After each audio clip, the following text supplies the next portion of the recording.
जय श्री राधे कृष्ण। आप सभी का आपके अपने YouTube channel BK Mishra present में बहुत बहुत स्वागत है। आइए आज आप सब जानेंगे वर्ष 2024 पौष मास शुक्ल पक्ष की पुत्रदा एकादशी व्रत के शुभ मुहूर्त के बारे में, पारण समय के बारे में, पारण कब किया जाएगा, किस चीज से किया जाएगा, इस दिन क्या करना चाहिए, नहीं करना चाहिए। तो आइए जानते हैं इन सबों के बारे में। आप सभी भक्तों को पौष मास की पुत्रदा एकादशी व्रत की ढेर सारी शुभकामनाएं। आप सभी के जीवन में लक्ष्मी नारायण की कृपा से आप सभी को सभी प्रकार के सुख और समृद्धि की प्राप्ति हो। इसी प्रकार से ज्ञानवर्धक जानकारियां प्राप्त करते रहने के लिए, व्रत पूजा के बारे में जानने के लिए, कथा को सुनने के लिए चैनल पे अगर आप पहली बार आए हैं तो चैनल को लाल बटन दबा करके सब्सक्राइब करें, साथ में बेल आइकन घंटी को दबाएं ताकि वीडियो का नोटिफिकेशन आपको समय से मिलता रहे। वीडियो को लाइक करें, शेयर करें, कमेंट में भगवान विष्णु की जय जरूर लिखें। प्रत्येक माह के कृष्ण पक्ष और शुक्ल पक्ष की एकादशी तिथि के दिन एकादशी का व्रत किया जाता है। एक वर्ष में 24 एकादशी का व्रत होता है, वहीं पे अधिक मास हो तो 2 बढ़कर 26 एकादशी का व्रत होता है। हर व्रत का अपना अपना विशेष महत्व माना गया है। इसी प्रकार से पौष पुत्रदा एकादशी व्रत का अपना विशेष महत्व है। वैसे पुत्रदा एकादशी का व्रत जो कि वर्ष में 2 बार मनाया जाता है, एक तो श्रावण महीने के शुक्ल पक्ष में और दूसरा पौष माह के शुक्ल पक्ष में पुत्रदा एकादशी का व्रत किया जाता है।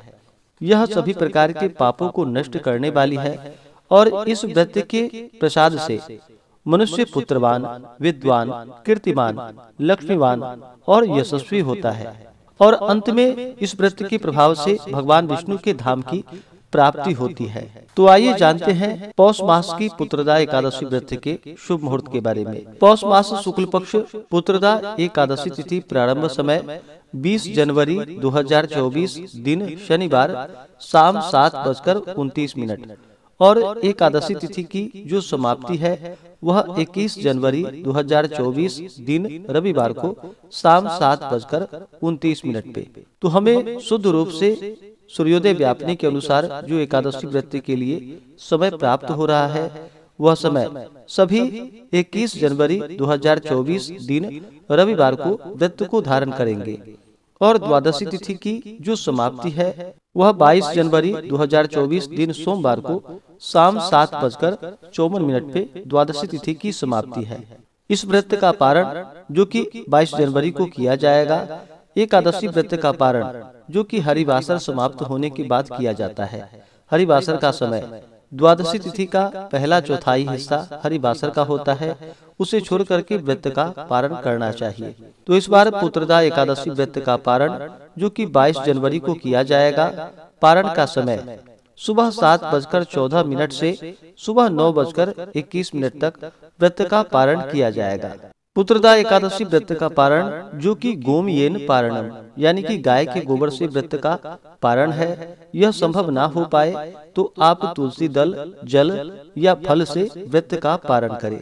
21 जनवरी को जो सूर्योदय का समय है वह समय सुबह 6:44 और सूर्यास्त शाम 5:33।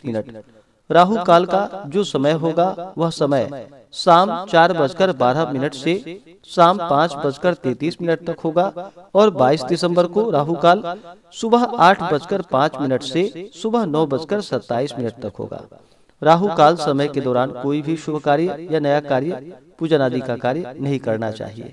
योग जो कि 21 जनवरी को शुक्ल योग सुबह 9:47 तक होगा। उसके बाद ब्रह्म योग होगा। एकादशी तिथि के दिन इस बार जो कि द्विपुष्कर योग भी बन रहा है जो कि सुबह 3:52 से अगले दिन सुबह 7:14 तक होगा और 22 जनवरी को सर्वार्थ सिद्धि योग और अमृत सिद्धि योग भी बन रहा है जो कि सुबह 7:14 से अगले दिन सुबह 4:58 तक होगा। 22 दिसंबर को रवि योग भी बन रहा है जो कि सुबह 4:58 से अगले दिन सुबह 7:13 तक होगा। तो इस बार बड़ा ही अच्छा योग बन रहा है एकादशी तिथि के दिन भी और द्वादशी तिथि के दिन भी। इन योग में पूजन आदि का कार्य करना जो कि बड़ा ही पुण्य फलदायी माना गया है, इसका अधिक फल माना गया है। 21 जनवरी को नक्षत्र जो कि रोहिणी नक्षत्र होगा, अगले दिन सुबह 3:52 तक। उसके बाद मृगशिरा नक्षत्र। ब्रह्म मुहूर्त का समय एकादशी तिथि के दिन सुबह 5:27 से सुबह 6:20 तक होगा। तो जो भी एकादशी का व्रत धारण करने वाले हैं वो सभी 20 जनवरी 2024 दिन शनिवार को एकादशी व्रत 10वें दिन के नियम का पालन करेंगे। 21 जनवरी को एकादशी का व्रत धारण करेंगे और 22 जनवरी को एकादशी व्रत का पारण किया जाएगा।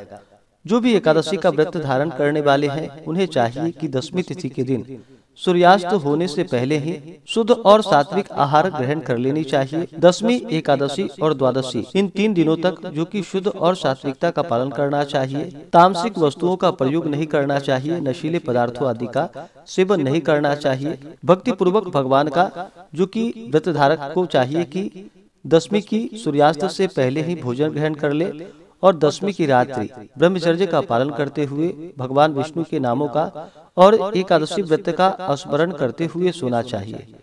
एकादशी की सुबह ब्रह्म मुहूर्त में उठ करके नित्य क्रियाओं से निवृत्त होकर के गंगा नदी में स्नान करना चाहिए। गंगा नदी में स्नान नहीं कर पाए तो घर के नहाने के पानी में ही थोड़ा सा गंगा जल मिला करके स्नान करना चाहिए। शुद्ध वस्त्र धारण करके व्रत का संकल्प लेना चाहिए। भगवान विष्णु से प्रार्थना करनी चाहिए कि हे भगवान विष्णु, हे माता लक्ष्मी, आज मैं पुत्रदा एकादशी का व्रत धारण करने जा रहा हूँ या करने जा रही हूँ। इस प्रकार से भगवान से प्रार्थना करें कि यह व्रत मेरा निर्विघ्न पूरा हो, हमें पुण्य फलों की प्राप्ति हो, हमारे सभी प्रकार के पापों का नाश हो। आपके मन में जो भी इच्छा हो, जो भी कामना हो, वह भगवान विष्णु से कहें। पुत्रदा एकादशी के व्रत में इस दिन जो कि भगवान विष्णु, माता लक्ष्मी और भगवान विष्णु के नारायण स्वरूप का पूजन किया जाता है। तो इस दिन भगवान का पूरे विधि विधान के साथ सुबह और शाम के वक्त पूजन करना चाहिए। गंध पुष्प धूप दीप आदि से भगवान का पूजन करें। इस दिन विशेष प्रकार से जो कि बछड़े वाले गाय हो, जिस गाय का बछड़ा हो, उस गाय के दूध से भगवान की प्रतिमा को स्नान करा करके उसे प्रसाद के रूप में ग्रहण करना चाहिए। इससे भगवान विष्णु, भगवान नारायण अपने भक्तों पर अति प्रसन्न होते हैं और इससे अनंत फलों की प्राप्ति होती है। तो इस दिन बछड़े वाले गाय के दूध से भगवान का अभिषेक अवश्य ही करें और उसे प्रसाद के रूप में ग्रहण भी करना चाहिए। नैवेद्य में विशेष प्रकार से दूध से बने हुए वस्तुओं का भगवान को भोग लगाए। ऋतुफल आदि का भगवान को भोग लगाना चाहिए। भगवान विष्णु को अक्षत नहीं चढ़ाया जाता है, इस बात का ध्यान रखें। अक्षत के जगह उन्हें काले तिल या सफेद तिल अर्पित करें। भगवान को तुलसी दल अवश्य ही चढ़ाएं। बिना तुलसी के भगवान विष्णु का पूजन संपन्न नहीं माना जाता है, तो तुलसी दल भगवान विष्णु को अर्पित करें। और फिर पुत्रदा एकादशी व्रत का कथा श्रवण करनी चाहिए, भगवान की आरती करनी चाहिए। इससे भगवान विष्णु अपने भक्तों पर अति प्रसन्न होते हैं। इस प्रकार से एकादशी तिथि के दिन भगवान का पूजन करें और रात्रि में जागरण करते हुए समय को व्यतीत करना चाहिए। और द्वादशी की सुबह उठ करके नित्य क्रियाओं से निवृत्त होकर के स्नान करके शुद्ध वस्त्र धारण करके भगवान का पूजन और आरती कर ले। इसके बाद ब्राह्मणों को भोजन करवाए, ब्राह्मणों को दान और दक्षिणा दे, गरीबों को भोजन करवाए और फिर समय के अनुसार व्रत का पारण करना चाहिए। इस प्रकार व्रत को धारण करने से निसंतान को संतान प्रदान करने वाली है, सभी प्रकार के पापों का नाश करने वाली है और यह सभी प्रकार से मंगल कारक व्रत है। व्रत के दौरान कुछ बातों का ध्यान रखना चाहिए। एकादशी तिथि के दिन और 10वीं तिथि के दिन जो कि चावल ग्रहण बिल्कुल भी नहीं करनी चाहिए। इस दौरान तामसिक वस्तुओं का, नशीले पदार्थों का सेवन नहीं करना चाहिए। मांस, मदिरा, लहसुन, प्याज आदि का प्रयोग बिल्कुल भी ना करें। शुद्ध और सात्विकता का पालन करें। व्रत के दौरान किसी के ऊपर क्रोध नहीं करनी चाहिए। अपने मन में किसी के प्रति ईर्ष्या या द्वेष का भाव नहीं लाना चाहिए। पूर्ण श्रद्धा भक्ति भाव के साथ भगवान का पूजन करना चाहिए। इस दिन ओम नमो भगवते वासुदेवाय, ओम नमो नारायणाय इन मंत्रों का जप करना चाहिए। इससे पुण्य फलों की प्राप्ति होती है। तो आशा करता हूँ कि यह जानकारी आपको अच्छा लगा हो। ऐसे ही ज्ञानवर्धक जानकारियाँ प्राप्त करने के लिए चैनल पे अगर आप पहली बार आए हैं तो चैनल को लाल बटन दबा करके सब्सक्राइब करें, साथ में बेल आइकन घंटी को दबाएं ताकि आने वाली वीडियो का नोटिफिकेशन आपको समय से मिलता रहे। वीडियो को लाइक करें, शेयर करें। सुखी रहें और स्वस्थ रहें। जय श्री राधे कृष्ण। धन्यवाद।